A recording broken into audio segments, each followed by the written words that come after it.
Hello friend 2023 চনৰ 27 মে তাৰিখত গুৱাহাটী হাইকোৰ্টৰ জুনিয়ৰ এডমিনিষ্ট্ৰেটিভ এছিষ্টেণ্ট কাম লয়াৰ ডিভিজন ক্লাৰ্ক পদৰ কাৰণে এটা কম্বাইন্ড এক্সাম পতা হয় আৰু সেই এক্সামত আহা গোটা কুৱেশ্যন পেপাৰ আজি মই অফিচিয়েল যে আনসাৰ কি ওলাইছে সেইমতে ডিসকাশন কৰিম আৰু যদি তোমালোকে গুৱাহাটী হাইকোৰ্টৰ junior administrative assistant lawyer division clerk পদৰ আৰু বহুত কেইটা কুৱেশ্যন পেপাৰ চাব খোজে তেন্তে এই ভিডিঅ'ৰ ডেসক্ৰিপশ্যন বক্সত গোটেই কেইটা লিংক দিয়া হৈছে আৰু লগতে মোৰ ইউটিউব চেনেলত গুৱাহাটী হাইকোৰ্ট যা প্ৰিভিয়াছ ইয়াৰ কুৱেশ্যন পেপাৰ নামে এটা প্লেলিষ্ট বনাই ৰাখা আছে সেই প্লেলিষ্টত গৈও তোমালোকে গোটা কুৱেশ্যন পেপাৰ চাব পাৰিব আৰু ভিডিঅ'টো চাই ভাল লাগিলে সৰু এটা লাইক কৰি দিব ওকে সো নাম্বাৰ 1 যি কুৱেশ্যন হেডত কৈছে when was the treaty of Istanbul signed কেতিয়া Istanbul সাইনটো হৈছিল এইটো হৈছে 1826 চনত হৈছিল ওকে নাম্বাৰ 2 হেডত কৈছে which was the largest empire in India তাৰে শুদ্ধ উত্তৰটো হৈছে Maurya empire option C number 3 হেডত কৈছে the northern part of the west coast is known as the right answer Konkan coast option A number 4 হেডত কৈছে tropical evergreen forests are predominantly found in which of the following protected areas the right answer Dihing Patkai national park option C number 5 হেডত কৈছে who can dissolve the Lok Sabha prior to completion of its tenure the right answer president on recommendation of the council of ministers option A number 6 হেডত কৈছে which among the following acts is also known to be the beginning of the parliamentary system in India the right answer Indian Councils Act 1892 option A next questions number 7 হেডত কৈছে the sum of total product of all goods and services in the three sectors of economy are combinedly known as or the right answer GDP gross domestic product বুলি জনা যায় okay option B শুদ্ধ উত্তৰ number 8 হেডত কৈছে which is the most widely used tool of monetary policy আৰু তাৰে শুদ্ধ উত্তৰ open market operations option B next questions number 9 হেডত কৈছে the first Indian to win PGA title of golf is or the right answer Arjun Atwal option A number 10 হেডত কৈছে which country won the first FIFA World Cup the right answer Uruguay option B number 11 হেডত কৈছে who is known as the Baltimore Bullet the right answer Michael Phelps option C number 12 হেডত কৈছে which one of the following would not be considered as a form of secondary storage the right answer random access memory মানে RAM হৈছে শুদ্ধ উত্তৰ কি number 13 হেডত কৈছে a dash is approximately 1 billion bytes the right answer a gigabyte is approximately 1 billion bytes option C শুদ্ধ উত্তৰ number 14 Phobos and Deimos are the natural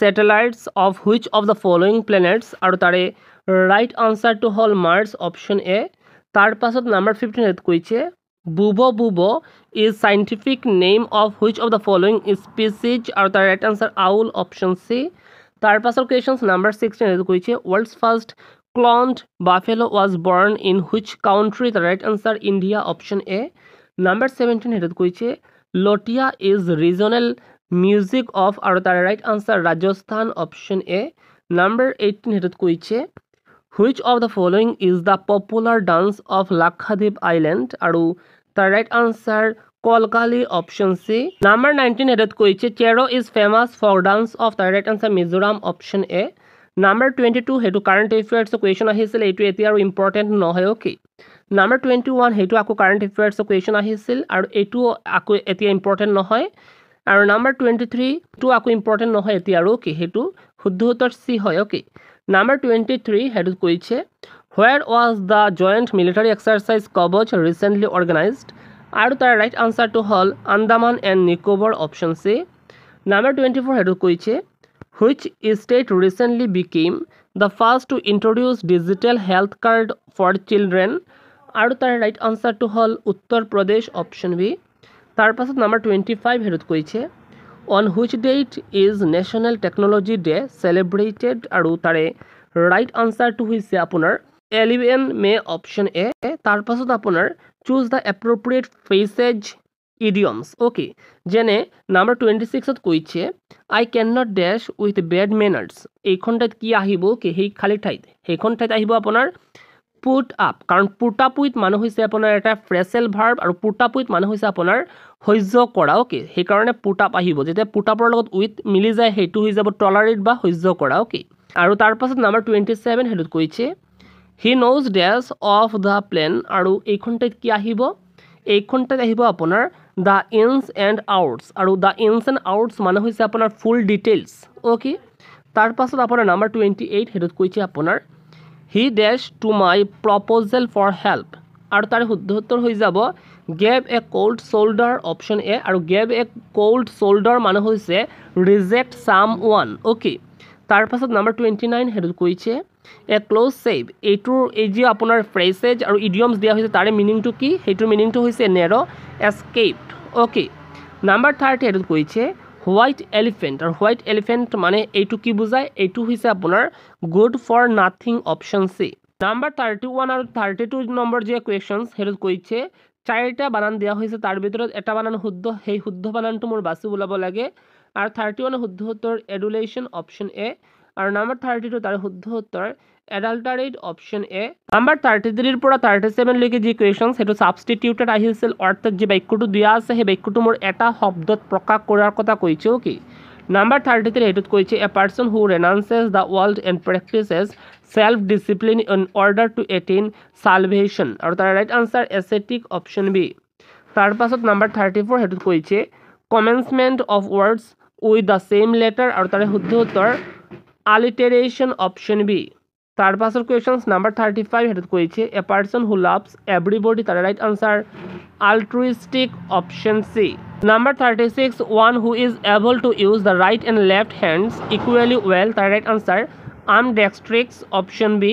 তাৰ পাছৰ কুৱেশ্যনছ নাম্বাৰ 37 সেইটোত কৈছে a disease which spreads by contact, তাৰে right answer contagious, option C. তাৰ পাছৰ questions number 38 সেইটোত কৈছে এণ্টনম অফ ডেভেলপমেণ্ট ইজ, ডেভেলপমেণ্টৰ বিপৰীত শব্দটো হৈছে ৰেট্ৰগ্ৰেশ্যন, অপশ্যন এ। তাৰ পাছৰ কুৱেশ্যনছ নাম্বাৰ 39 সেইটোত কৈছে এণ্টনম অফ প্ৰটেক্টছ ইজ, আৰু তাৰে শুদ্ধ উত্তৰটো হৈছে ডিচাৰ্টছ, অপশ্যন চি। নাম্বাৰ 40 পৰা 50 লৈকে আপোনাৰ জেনাৰেল ইণ্টেলিজেন্স আৰু ৰিজনিং কুৱেশ্যন আহিছিল। নাম্বাৰ 40 সেইটোত কৈছে find the odd number letters from the given alternatives, মানে আপোনাৰ চাৰিটাৰ মাজত কোনটো শব্দ একেবাৰে অমিল। অ'কে, তাৰে শুদ্ধ উত্তৰ A B D F, option C. তাৰ পাছত নাম্বাৰ 41 সেইটোত কৈছে find out the pair which is differently related. Okay, আৰু তাৰ right answer sun and moon হ'ব, কাৰণ বাকীকেইটা হৈছে আপোনাৰ এটা আন এটাৰ অপজিট শব্দ। অ'কে, তাৰ পাছত নাম্বাৰ 42 সেইটোত কৈছে আপোনাৰ find out the pair which is differently related, আৰু তাৰে শুদ্ধ উত্তৰটো হ'ব আপোনাৰ চাৰ্ট আৰু টেইলাৰ। অ'কে, সেইটো আপোনাৰ ডিফাৰেণ্টলি ৰিলেটেড, বাকীকেইটাৰ গোটেইকেইটাৰ লগত কিন্তু এটাৰ লগত আন এটাৰ সম্পৰ্ক আছে। অ'কে, চাব। তাৰ পাছত নাম্বাৰ 43 সেইটোত কৈছে choose the one which is different. Okay, so' sub X আপোনাৰ কিমান নম্বৰ ঠাইত আছে এলফাবেটৰ 24 নম্বৰ ঠাইত আছে, আৰু টি আপোনাৰ 20 নম্বৰ ঠাইত আছে। অ'কে, এই দুটাৰ ডিফাৰেঞ্চটো হৈছে আপোনাৰ 4। অ'কে, আৰু ঠিক এনেকুৱা চাব বাকীকেইটা চি আৰু পি এনেকুৱা চাব ডিফাৰেঞ্চটো 4 থাকিব। অ'কে, কিন্তু বিৰ ডিফাৰেঞ্চটো 4 নহয়। অ'কে, সেইকাৰণে আনসাৰ বি হৈ যাব শুদ্ধ উত্তৰ। নাম্বাৰ 44 সেইটোত কৈছা float is to sink is to ভুট কি হ'ব, আৰু তাৰে শুদ্ধ উত্তৰ ছাবমেৰিন হ'ব, অপশ্যন চি হ'ব শুদ্ধ উত্তৰ। অ'কে, নাম্বাৰ 45 সেইটোত কৈছে আস্থামা ইজ টু লাঞ্চ, আৰু ইজ টু কনজাক্টিভিটিছ, আৰু লাঞ্চৰ ডিজিজটো হৈছে আস্থামা আৰু আইচৰ ডিজিজটো হৈছে কনজাক্টিভিটিছ, সেইকাৰণে আনসাৰ হৈ যাব অপশ্যন চি। তাৰ পাছত নাম্বাৰ 46 সেইটোত কৈছে what will come at the place of question mark. Okay, so' sub 11 আৰু 6ৰ যি ডিফাৰেঞ্চ সেইটো হৈছে 5, 21 আৰু 11ৰ ডিফাৰেঞ্চটো হৈছে 10, তাৰ 36 আৰু 21ৰ ডিফাৰেঞ্চটো হৈছে 15, আৰু 56 আৰু 36ৰ ডিফাৰেঞ্চটো হৈছে 20, অৰ্থাৎ নেক্সট ডিফাৰেঞ্চটো থাকিব 25, অৰ্থাৎ 56 প্লাছ 25 মানে কিমান হয় সেইটো হৈ যাব শুদ্ধ উত্তৰ, অৰ্থাৎ 81 হৈ যাব শুদ্ধ উত্তৰ। অ'কে, তাৰ পাছত আপোনাৰ নাম্বাৰ 47 সেইটোত কৈছে what will come at the place of question mark. Okay, চাব 3, 7 আৰু 11 এই তিনিটাৰ ডিফাৰেঞ্চটো কিমান 4 ডিফাৰেঞ্চ। অ'কে, 3 + 4 মানে 7, 7 + 4 মানে 11। অ'কে, চ' 2 আৰু 6 ডিফাৰেঞ্চটো কিমান 4, 2 + 4 মানে 6, আৰু 6 + 4 মানে হৈছে 10, আনসাৰ হৈ যাব 10। অ'কে, নাম্বাৰ 48 আৰু 48ৰ শুদ্ধ উত্তৰটো হৈছে আপোনাৰ ইষ্ট, অপশ্যন এ। নাম্বাৰ 49ৰ শুদ্ধ উত্তৰটো হৈছে আপোনাৰ গ্ৰেণ্ডছন অপশ্যন চি আৰু নাম্বাৰ 50 তাৰে শুদ্ধ উত্তৰটো হৈছে 55 অপশ্যন বি। নাম্বাৰ 51 পৰা 70 লৈকে যি কুৱেশ্যন সেইটোত কৈছে খালী ঠাই উপযুক্ত শব্দ দি ফিল আপ কৰিব লাগে কৈছে অ'কে। নাম্বাৰ 51 কৈছে the students dash has sergeant the teacher okay আৰু তাৰে শুদ্ধ উত্তৰ ডিফাইন্স অপশ্যন এ আৰু ডিফাইন্স মানে হৈছে ডিজ অবিডিয়েন্স অ'কে। তাৰ পাছত নাম্বাৰ 52 সেইটোত কৈছে the bird lost the dash issue of the argument as they got stuck in its তাৰ পাছত আকৌ ডেছ আহিছে অ'কে আৰু তাৰে শুদ্ধ উত্তৰটো হৈছে focal ramifications option B. Number 53 সেইটোত কৈছে the dash ambience and the dash grooming help the child তাৰ ৰাইট আনচাৰটো হ'ল অষ্টিয়া পেডান্টিক অপশ্যন এ। নাম্বাৰ 54 সেইটোত কৈছে being dash as he came late gain আৰু তাৰ right answer distrait option B আৰু ডিষ্ট্ৰেইট মানে হৈছে আপোনাৰ এবচেণ্ট মাইণ্ডেড অ'কে। নাম্বাৰ 55 সেইটোত কৈছে he was felicitated by the president for his dash in war time okay আৰু তাৰে শুদ্ধ উত্তৰটো হৈছে আপোনাৰ প্ৰাউছ অপশ্যন বি আৰু প্ৰাউছ মানে হৈছে আপোনাৰ skill bravery or exceptional ability okay. Number 56 সেইটোত কৈছে credit must go to Indian dash for developing hybrid varieties of food grains আৰু তাৰে শুদ্ধ উত্তৰটো হৈছে এগ্ৰনমিষ্ট অপশ্যন চি আৰু এগ্ৰনমিষ্ট মানে হৈছে আপোনাৰ scientist of crop production and soil management. তাৰ পাছৰ কুৱেশ্যনছ নাম্বাৰ 57 সেইটোত কৈছে after the accident he is strictly following the dash specified by the doctor আৰু তাৰ শুদ্ধ উত্তৰটো হৈছে regimen option C. Number 58 being and dash he does not talk to people easily তাৰ শুদ্ধ উত্তৰ ইণ্ট্ৰভাৰ্ট অপশ্যন বি। তাৰ পাছৰ কুৱেশ্যনছ নাম্বাৰ 59 সেইটোত কৈছে the Hindu pandits are expected to be তাৰ right answer celibate option D আৰু চেলিভিট মানে হৈছে আপোনাৰ আনমেৰিড পাৰ্চন অ'কে। নাম্বাৰ 60 সেইটোত কৈছে after so many jobs he finally carved himself a dash as a journalist আৰু তাৰে শুদ্ধ উত্তৰটো হৈছে নিচ অপশ্যন চি। নাম্বাৰ 61 সেইটোত কৈছে the hot humid day and the hectic schedule made me feel completely আৰু তাৰপাছত ডেছ আহিছিল আৰু সেই ডেছৰ জেগাত আহিব আপোনাৰ লেথাজিক অপশ্যন চি। নাম্বাৰ 62 সেইটোত কৈছে Rita cheer dash at the sight of the gift আৰু চিয়াৰ্ড আপ মানে হৈছে আপোনাৰ বিকাম হেপিয়াৰ সেইকাৰণে আপ হ'ব শুদ্ধ উত্তৰ অ'কে। নাম্বাৰ 63 সেইটোত কৈছে the urchin had driven 20 miles before the man caught dash হিম আৰু কট আপ উইথ মানে হৈছে আপোনাৰ reach someone who is head of you okay. তাৰ পাছৰ কুৱেশ্যনছ নাম্বাৰ 64 সেইটোত কৈছে dash pompous he was a likeable person আৰু তাৰে শুদ্ধ উত্তৰটো হৈছে দ অপশ্যন বি। তাৰ পাছৰ কুৱেশ্যনছ নাম্বাৰ 65 সেইটোত কৈছে he is dash if he can not solve this sum আৰু তাৰে শুদ্ধ উত্তৰটো হৈছে not worth his salt option B. তাৰ পাছৰ কুৱেশ্যনছ নাম্বাৰ 66 সেইটোত কৈছে because of his behaviour he was dash the door আৰু তাৰ শুদ্ধ উত্তৰটো হৈছে চৌন অপশ্যন ডি। তাৰ পাছৰ কুৱেশ্যনছ নাম্বাৰ 67 সেইটোত কৈছে the outfit was so' designed that attention was dash it আৰু তাৰ শুদ্ধ উত্তৰটো হৈছে ড্ৰাউন টু আৰু ড্ৰাউন টু মানে হৈছে attracted or directed towards something. তাৰ পাছৰ কুৱেশ্যনছ নাম্বাৰ 68 সেইটোত কৈছে one's income has to dash changing lifestyles আৰু তাৰ শুদ্ধ উত্তৰটো হৈছে কিপ পিচ উইথ আৰু কিপ পিচ উইথ মানে হৈছে to stay at the same level option B okay. Number 69 সেইটোত কৈছে no' matter how hard you try you can not dash it আৰু তাৰ ৰাইট আনচাৰ লে ইয়ৰ হেণ্ডছ অন আৰু লে ইয়ৰ হেণ্ডছ অন মানে হৈছে গেট ছামথিং অ'কে। নাম্বাৰ 70 এইটোত কৈছে operation of the power is dash in countries like this আৰু তাৰ right answer the order of the day আৰু the order of the day মানে হৈছে আপোনাৰ something that is common typical or prevailing at a particular time or place. Number 71 পৰা 80 লৈকে যি question সেইটোত কৈছে choose the word analogous or nearest in meaning in the questions form অৰ্থাৎ যিটো শব্দ দিয়া হৈছে তাৰে নিয়াৰেষ্ট মিনিংটো মোৰ বাছি ওলাব লাগিব চাৰিটা অপশ্যনৰ ভিতৰত অ'কে। যেনে অবমিনেবল আৰু অবমিনেবলৰ নিয়াৰেষ্ট মিনিংটো হৈছে ডিটেষ্টেবল অপশ্যন ডি। তাৰ পাছৰ কুৱেশ্যনছ নাম্বাৰ 72 সেইটোত কৈছে পিউৰিলিটি আৰু তাৰে যি নিয়াৰেষ্ট মিনিং সেইটো হৈছে চাইল্ডিছনেছ অপশ্যন বি। তাৰ পাছৰ কুৱেশ্যনছ নাম্বাৰ 73 সেইটোত কৈছে ৰাইপেৰিয়ান আৰু তাৰে যি নিয়াৰেষ্ট মিনিং সেইটো হৈছে ৰিভাৰ বেংকছ অপশ্যন বি। তাৰ পাছৰ কুৱেশ্যনছ নাম্বাৰ 74 সেইটোত কৈছে এছিমিলেট আৰু তাৰে যি নিয়াৰেষ্ট মিনিং সেইটো হৈছে এবজৰ্ব অপশ্যন এ। তাৰ পাছৰ কুৱেশ্যনছ নাম্বাৰ 75 সেইটো কৈছে ডায়াবলিজম আৰু তাৰে যি নিয়াৰেষ্ট মিনিং সেইটো হৈছে সচেৰি অপশ্যন এ। নাম্বাৰ 76 সেইটোত কৈছে ইকুৱেষ্ট্ৰিয়ান ৰিলেটছ টু অৰ্থাৎ ইকুৱেষ্ট্ৰিয়ানৰ নিয়াৰেষ্ট মিনিংটো ওলাব লাগিব আৰু সেইটো হৈছে আপোনাৰ হৰ্চেছ অপশ্যন চি।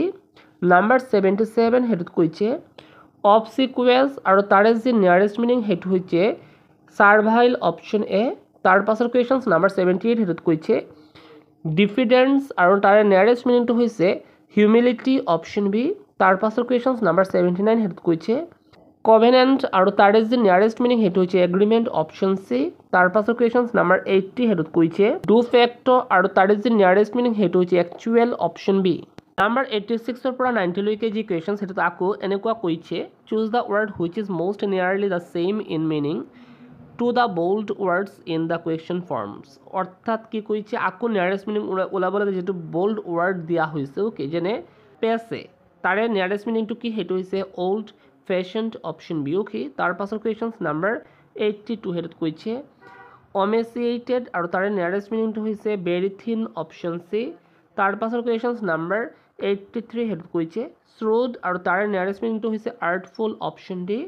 তাৰ পাছৰ কুৱেশ্যনছ নাম্বাৰ 84 সেইটোত কৈছে বিটুপৰেশ্যন আৰু তাৰে নিয়াৰেষ্ট মিনিংটো হৈছে মেলডিকশ্যন অপশ্যন চি। তাৰ পাছৰ কুৱেশ্যনছ নাম্বাৰ 85 সেইটোত কৈছে প্লেটিটিউড আৰু তাৰে নিয়াৰেষ্ট মিনিংটো হৈছে ট্ৰাইট ৰিমাৰ্ক অপশ্যন এ। তাৰ পাছৰ কুৱেশ্যনছ নাম্বাৰ 86 সেইটোত কৈছে গ্ৰাণ্ডিঅ'জ আৰু তাৰে নিয়াৰেষ্ট মিনিংটো হৈছে ইম্প'জিং অপশ্যন এ। তাৰ পাছৰ কুৱেশ্যনছ নাম্বাৰ 87 সেইটোত কৈছে স্প্ৰাই আৰু তাৰে নিয়াৰেষ্ট মিনিংটো হৈছে নিম্বল অপশ্যন বি। নাম্বাৰ 88 সেইটোত কৈছে পাৰ্লে আৰু তাৰে নিয়াৰেষ্ট মিনিংটো হৈছে ডিছকাছ অপশ্যন এ। তাৰ পাছৰ কুৱেশ্যনছ নাম্বাৰ 89 সেইটোত কৈছে কম্পেণ্ডিয়াম আৰু তাৰে নিয়াৰেষ্ট মিনিংটো হৈছে আপোনাৰ কালেকশ্যন অপশ্যন ডি।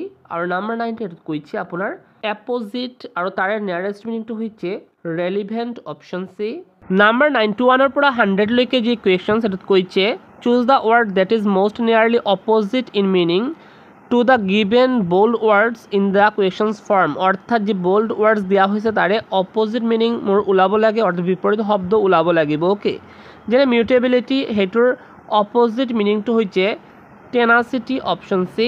তাৰ পাছৰ কুৱেশ্যনছ নাম্বাৰ 92 সেইটোত কৈছে এক্সৰিয়েট আৰু তাৰে অপজিট মিনিংটো হৈছে একলেইম অপশ্যন ডি। তাৰ পাছৰ কুৱেশ্যনছ নাম্বাৰ 93 সেইটোত কৈছে আকেক তাৰে opposite meaning novel option A. তাৰ পাছৰ কুৱেশ্যনছ নাম্বাৰ 94 সেইটোত কৈছে এফেবল তাৰে অপজিট মিনিং চিয়ৰলি অপশ্যন বি। তাৰ পাছৰ কুৱেশ্যনছ নাম্বাৰ 95 সেইটোত কৈছে ইম্পালবেবল আৰু তাৰে অপজিট মিনিংটো হৈছে টেঞ্জিবল অপশ্যন চি। নাম্বাৰ 96 সেইটোত কৈছে পৰ্কিয়াল আৰু তাৰে অপজিট মিনিংটো হৈছে কসমপলিটেন অপশ্যন চি। তাৰ পাছৰ কুৱেশ্যনছ নাম্বাৰ 97 সেইটোত কৈছে চিকুৱেষ্টাৰ আৰু তাৰে অপজিট মিনিংটো হৈছে ইউনিফাই অপশ্যন চি। তাৰ পাছৰ কুৱেশ্যনছ নাম্বাৰ 98 সেইটোত কৈছে এডিউলেট আৰু তাৰে অপজিট মিনিংটো হৈছে লেম্বাষ্ট অপশ্যন চি। তাৰ পাছৰ কুৱেশ্যনছ নাম্বাৰ 99 সেইটোত কৈছে পৰিনিয়েল আৰু তাৰে অপজিট মিনিংটো হৈছে ৰেয়াৰ অপশ্যন ডি। নাম্বাৰ 100 সেইটোত কৈছে গালভেনাইজড শব্দটো আপোনাৰ বোল্ড শব্দ আৰু তাৰে অপজিট মিনিংটো ওলাব লাগে আৰু গালভেনাইজড যি শব্দ তাৰে অপজিট মিনিংটো হৈছে ডাম্পেণ্ডেড অপশ্যন ডি। নাম্বাৰ 101 পৰা 120 লৈকে এছামিজ কুৱেশ্যন আহিছিল আৰু নাম্বাৰ 101 সেইটোত কৈছে কীৰ্তন ঘোষাৰ লেখক কোন তাৰে শুদ্ধ উত্তৰ শংকৰদেৱ অপশ্যন এ। তাৰ পাছৰ কুৱেশ্যন নাম্বাৰ 102 সেইটোত কৈছে ৰংমিলিৰ হাঁহিৰ লেখক কোন তাৰে শুদ্ধ উত্তৰ ৰংবং তেৰাংগা অপশ্যন বি। তাৰ পাছৰ কুৱেশ্যন নাম্বাৰ 103 সেইটোত কৈছে মিৰি জীয়ৰী উপন্যাসৰ লেখক কোন তাৰে শুদ্ধ উত্তৰ ৰজনীকান্ত বৰদলৈ অপশ্যন এ। তাৰ পাছৰ কুৱেশ্যন নাম্বাৰ 104 সেইটোত কৈছে অগৰী আত্মাৰ কাহিনীখনৰ লেখক কোন তাৰে শুদ্ধ উত্তৰ সৈয়দ আব্দুল মালিক অপশ্যন ডি। তাৰ পাছৰ কুৱেশ্যন নাম্বাৰ 105 সেইটোত কৈছে সুগন্ধি পখিলাৰ লেখক কোন তাৰে শুদ্ধ উত্তৰটো হ'ল Hiren Bhattacharya option C. Next question number 106 সেইটোত কৈছে বনফুলৰ কবি কোন তাৰে শুদ্ধ উত্তৰ Jatindranath Duwara option C. Next question number 107 সেইটোত কৈছে অসমীয়া ভাষাত প্ৰথম ছনেট ৰচোতা আৰু তাৰে শুদ্ধ উত্তৰটো হ'ল Hemchandra Goswami option A. Number 108 সেইটোত কৈছে প্ৰথম অসমীয়া বাতৰি কাকত আৰু তাৰে শুদ্ধ উত্তৰ Arunodoi option B. Next question number 109 সেইটোত কৈছে উপসৰ্গ এবিধ আৰু তাৰে শুদ্ধ উত্তৰ অভয় অপশ্যন এ। নাম্বাৰ 110 সেইটোত কৈছে উপসৰ্গ মুঠ কিমানটা তাৰে শুদ্ধ উত্তৰ 20টা অপশ্যন চি। নাম্বাৰ 111 সেইটোত কৈছে অনুৰূপ মানে আৰু তাৰে শুদ্ধ উত্তৰ সাদৃশ্য অপশ্যন ডি। নাম্বাৰ 112 নিৰ্মম শব্দৰ অৰ্থ তাৰে শুদ্ধ উত্তৰ নিৰ্দয় অপশ্যন বি। নাম্বাৰ 113 সেইটোত কৈছে অনল শব্দৰ অৰ্থ তাৰে শুদ্ধ উত্তৰ অগ্নি অপশ্যন এ। নাম্বাৰ 114 সেইটোত কৈছে মাৰ্কণ্ডু মানে কি আৰু তাৰ শুদ্ধ উত্তৰ সূৰ্য অপশ্যন ডি। নাম্বাৰ 115 সেইটোত কৈছে মহিপাল মানে তাৰ শুদ্ধ উত্তৰ ৰজা অপশ্যন চি। নাম্বাৰ 116 সেইটোত কৈছে অসমীয়া ভাষাত ভটিমা কেইবিধ আৰু তাৰ শুদ্ধ উত্তৰটো হ'ল 3বিধ অপশ্যন চি। নাম্বাৰ 117 সেইটোত কৈছে তলৰ কোনটো বাক্য শুদ্ধ তাৰ শুদ্ধ উত্তৰ মোৰ টোপনি ধৰিছে অপশ্যন এ। তাৰ পাছৰ কুৱেশ্যন নাম্বাৰ 118 সেইটোত কৈছে তলৰ কোনটো বাক্য শুদ্ধ আৰু তাৰ শুদ্ধ উত্তৰ কালিলৈ মই গুৱাহাটীলৈ যাম অপশ্যন বি। তাৰ পাছৰ কুৱেশ্যন নাম্বাৰ 119 সেইটোত কৈছে হেমকোষ এখন তাৰে শুদ্ধ উত্তৰটো হৈছে অভিধান অপশ্যন চি। আৰু নাম্বাৰ 120 সেইটোত কৈছে চন্দ্ৰকান্ত অভিধানৰ প্ৰথম সংস্কৰণ আছিল তাৰে শুদ্ধ উত্তৰ 1933 চন অপশ্যন এ।